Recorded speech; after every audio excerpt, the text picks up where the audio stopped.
The camera opens with the sound of heavy rain, a lone woman walking down an empty alley, her silhouette dim under flickering streetlights. A man, bruised and breathless, backs away slowly, whispering, "Please, don't come any closer." And then she stops, her lips curled into a trembling smile. Tears roll down her cheeks, mixing with the rain. She laughs, soft at first, then louder, more hollow, and says the words that send chills down the spine. "It's not me you should be afraid of." Sophia Turner had always lived quietly, too quietly, perhaps. A soft-spoken librarian in the town of Millridge, she was known more for her warm coffee and quiet eyes than anything else. No one really knew her story. And that's exactly how she wanted it. Millridge was the kind of town where everyone thought they knew everything about everyone, but in truth, most only knew what others allowed them to. For Sophia, the silence was safety. Until he returned. Ethan Maddox. Tall, charming, with the kind of smile that could twist your stomach, he was the kind of man you run from, and then hate yourself for not running fast enough. He had been Sophia's fiancé once. And her abuser. Back then, she was Sarah Montgomery, the name she was born with, not the one she changed to escape the man who almost ended her. After surviving 2 years in a relationship that felt more like captivity than companionship, Sophia ran. Changed her name. Moved across the country. Created a new life with trembling hands and shattered trust. And for a while, it worked. Until she saw him again, walking into the town bookstore like he'd always belonged. He didn't recognize her at first. New name. Dyed hair. Confidence she had carefully built like armor over a fragile soul. But she recognized him instantly. The way he smiled at the clerk. The same way he used to smile before cruelty. The flicker in his eyes. The dark beneath the charm. Sophia didn't run this time.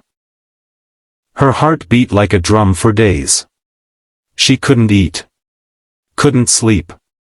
But this time, instead of hiding, she picked up a pen and a notebook. She began to write everything. Every memory.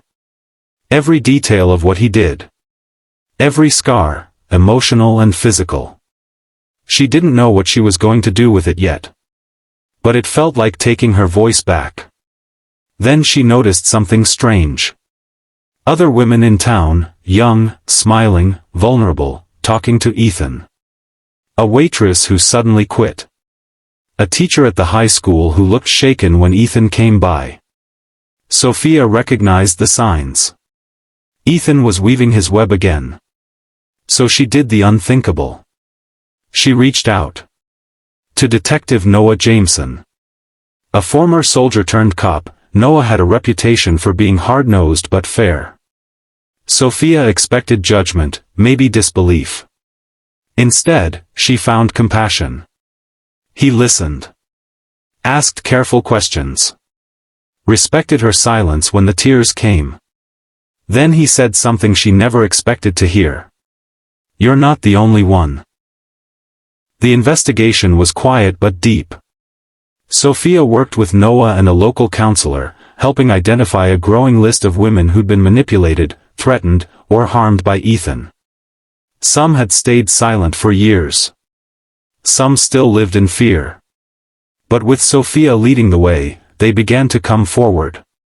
Still, Ethan wasn't stupid. He sensed the change in the air. Late one night, Sophia found a note taped to her door. "You can change your name, Sarah. But you'll always belong to me." The panic was almost paralyzing. But then she remembered, she wasn't the same woman anymore. Sophia agreed to meet him.